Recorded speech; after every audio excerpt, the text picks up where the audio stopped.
接下來看到的是中國大陸的科技反殺美國了。這時候美軍出錢養出的竟然是語速的這一款機器人。等一下有現場一個最新畫面，它叫超人哦。那這個是第一個。第二件事情是美軍的核飛彈基地也服軟，指明了即使美國政府進大疆，但是他們還是要買大疆的機器人。現在飛鴻供應鏈可以說是全面崩塌。今天會做深度的剖析。好，趕快來看到這是最新消息了。語速科技8月19號正式的登上了上海科創板的 IPO， 股價每股來到了150元的人民幣，開盤衝到了1100元，漲幅甚至爆衝了超過629%。市場到底在瘋什麼呢？因為語速最近丟出來的機器人真的太有畫面了。我們趕快來看現場最新畫面。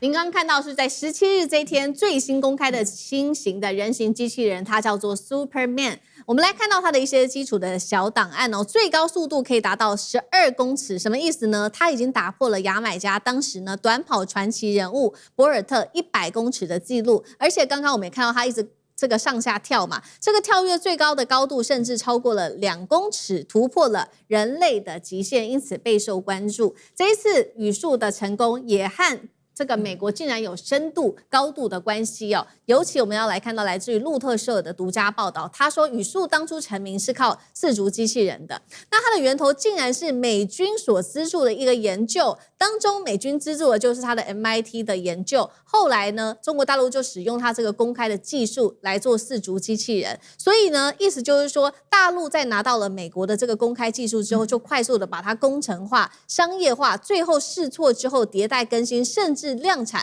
連美國都沒有辦法用的技術，他們直接拿下來把它量產了。那語速在2023年因此推出了這一款 Go2 售價最低$1600的機器人，取得了全球重要市佔，因此聲名大噪。連美軍在2023年都覺得說，沒有辦法找到比大陸這一款 Go2 更好的4足機器人了，所以他當時就申請，可不可以豁免啊，讓我們美方也擁有2隻這樣子的 Go2 的機器狗呢？所以今天節目一開始，先請教委員怎麼看？美國是如何率先剛剛說了嘛，先開發出了技術，結果被大陸給掌握之後，甚至做成功，還把它量產的。那 Go2 出來之後，等於也是美國的機器人已經遠遠落後了嗎？當然啊，那麼當時美國國防部的這個計劃案，其實原本的這個合作的對象是大家常常聽到的叫做波士頓動力啦哦，所以呢，最早的4足機器人，包含那個機器人的後空翻哦，那個畫面其實都是波士頓動力的。但是其實美國長期以來對於這個機器人的這個研發哦，早期並沒有太重視哦，所以後來波士頓動力經營不好啊，他就轉手賣給了誰呢？賣給了日本的軟銀哦，賣給日本軟銀之後呢，日本軟銀又在2021年把它賣給了韓國的現代。那韓國的現代在2026年把所有的股權買下來了，所以波士頓動力這間美國最早的哦，跟軍方曾經合作的這間機器人公司，現在是韓國擁有的。那麼現在美國國內哦，它也有其他的機器人公司在做哦，比如說我們常常聽到的最有名的像 Figure 哦，它推出來的最新的一款叫做 Figure 3哦，那 Figure 的機器人已經進入了 BMW 的這個工厂哦，來幫忙做工作了。然後呢，再加上像 Tesla 的，各位知道這個馬斯克最喜歡去宣傳他的機器人就是 Optimus 哦，擎天柱機器人。然後另外一家叫做這個 Agility 哦，它推出來的叫做 Digit。這個機器人有3種哦，所以現在美國現在在市面上大概看到的大概就這3種機器人。那我要幫大家比一下價格哦，就語速機器人，它的機器人，我現在不要講4足哦，這個4足機器人我們都常常叫做機器狗了，就是4足不要講雙足機器人。雙足機器人語速的售價是多少？大概是3萬人民幣，最便宜的3萬人民幣，貴一點的大概到9萬人民幣，3萬到9萬之間哦。然後呢，那你知道 Optimus 要多少錢嗎？Optimus 要3萬美金啊，就一個是3萬人民幣，一個是3萬美金哦，這中間差了大概6、7倍哦。然後再來 Figure O3 要多少呢？也是大概2.5萬美金哦。所以一樣的問題來了，我賣3萬人民幣，你賣2.5萬美金哦，這個差多少呢？然後再來 Digit 賣多少呢？更狠，這個 Digit 的價格現在一直都降不下來，最早是賣到25萬一台哦，然後你現在稍微降下來一點，可能也要個7、8萬美金哦。所以在這種情況之下，當然語速機器人是性能好 ，CP 值高，價格又便宜啊，所以它當然具有競爭力啊。那麼現在中美之間的機器人的競爭，各位現在只是看到機器人的表演啊，各式各樣的動作，但其實我要跟各位講，中美之間的機器人競爭已經進入下一個階段了。真正的機器人能不能夠正式走入你的家庭，當你的這個家裡的管家，幫你執行家裡的業務？最重要的關鍵是在於下一個世代的 AI 大模型，我們叫做物理 AI 啊，就世界模型能不能夠建立起來？當這個模型物理 AI 能夠建立起來之後，未來的這個機器人它就有距離的概念，它有空間的理解，它知道物理的原則，它就可以真正走進家裡頭去幫你處理家務了。那麼因此，現在中美雙方的 AI 團隊都投入在做物理 AI 了。包含中國大陸最近砸了重大的這個資本哦，去輔助了好幾個團隊，在做的就是這個。當誰能夠把物理 AI 先跑通，那麼中國大陸的這個語速機器人也好，其他的各式各樣的機器人工其實很多啊，上海的青龍機器人一大堆，這些機器人在配備到了這個物理 AI 之後，那才是真正的要令人刮目相看的哦。所以其實現在看起来，中國目前已經處於一個領先的階段了，接下來他們還會遙遙的領先下去。好，這個是中國大陸的機器人哦。那其實現在美國也很擔心啊，不只是來自於中國大陸機器人現在的輸出之外，其實還包括了大疆無人機。那最新呢，我們都知道，美國早就已經把大疆無人機給列為管制的對象，但是呢，來自於美國自己軍方內部卻是尋求美國政府可不可以解禁。這個是美國的義勇兵3洲際彈道飛彈重要基地的採購文件，竟然現在呢白紙黑字寫說我要大疆，不接受替代方案。原因是他認為大疆裡面有一些功能是沒有辦法取代的，當中包括了射頻跟飛行性能都是非常高的。要知道這五角大廈進這個大疆說的是以國安的理由，川普還要針對無人機課徵100%的關稅，甚至接下來還要繼續進7項的軍用級的中國大陸無人機產品。現在是連軍方都反對政府的做法，到底怎麼回事？壓得住嗎？幹哥怎麼看？好，這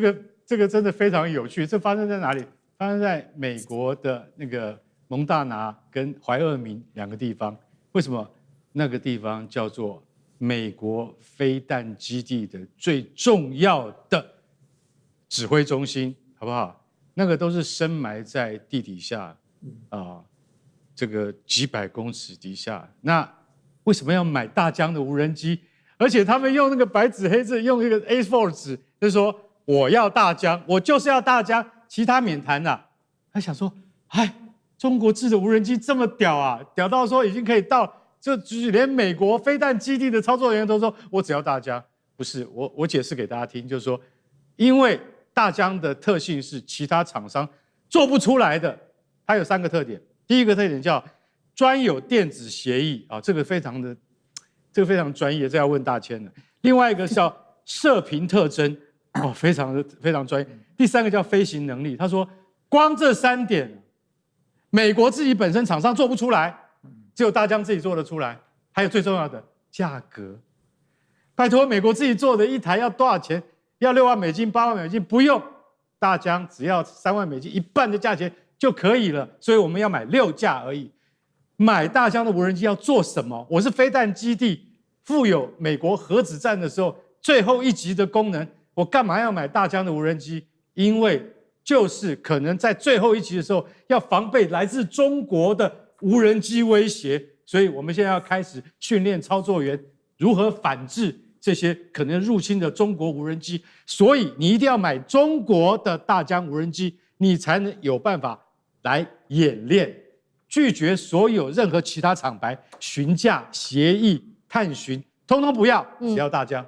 就是這麼一個笑話。因為你要知己知彼，百戰百勝，只能用對方真正的東西來再拿來去研究，你才能夠預防未來可能100年之後發生核子大戰的時候，我們沒有辦法對付什麼？對付中國的無人機，所以我們要大疆的原汁原味的東西，就這麼簡單。好，那美國軍方堅持一定要用，但是美國政府堅持不給用。那現在中國也出擊了，最新消息是直接要求了美國聯邦上訴法院給一個最新裁定。那確實現在也有裁定的結果。現在是說呢，法院其實對中國大陸是比較站在這邊的。他認為說，你到現在還是不能很清楚的告訴我說，你到底為什麼認為大疆跟中國國防是有關係的？他要美方去解釋清楚。另外一方面，美國真的想要斷中國大陸的供應鏈真的很困難，原因是在昨天陸軍第8軍團的一項無人機採購案被查出，承包商呢涉嫌使用中國大陸的封裝晶片跟飛行的控制板。因為我們都知道大陸它掌握了一系列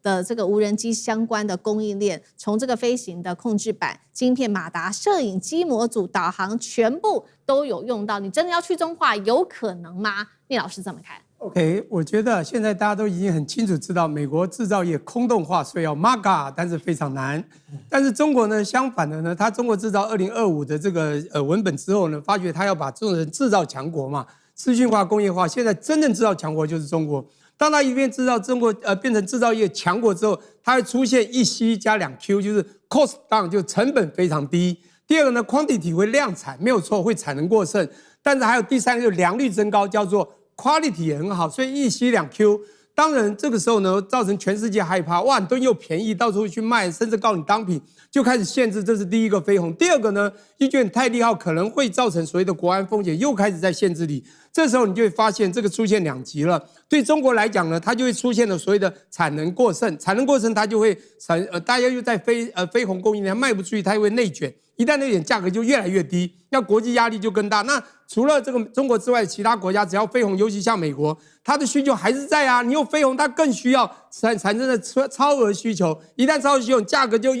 是奇貨可居，越來越貴。我想這個還不是重點，是未來當這兩個地方啊，中國這個其他地方飛鴻，中國一直在成長之下，你會發現這個場域的變化，在美國，尤其美國一直要抵抗中國的科技發展。你什麼都不用，你無人機不敢用，你這個甚至 robot 這個機器人不敢用語速的無人機不敢用大疆的，我告訴你，未來你的生活場域就變得非常落後。你要看中國所有東西，包括低空經濟哦，無人機，這機器人不管是公關機器人、事務型機器人，都節節已經追上了所有的全世界其他國家。如果其他國家不跟進，就像我們台灣也是一樣，什麼都抵中抗中。我們台灣現在什麼都沒有，你去低空經濟你到哪去找？你去外送哪有這個就直接送的？你到大陸真的很多地方都這樣，你會發現我們會落後。你越抵抗人家，越害怕人家，越不讓人家東西進來，你越慘。所以我跟你講哦，那些聰明的一些商人啊，就會偷偷的去買他們的零件。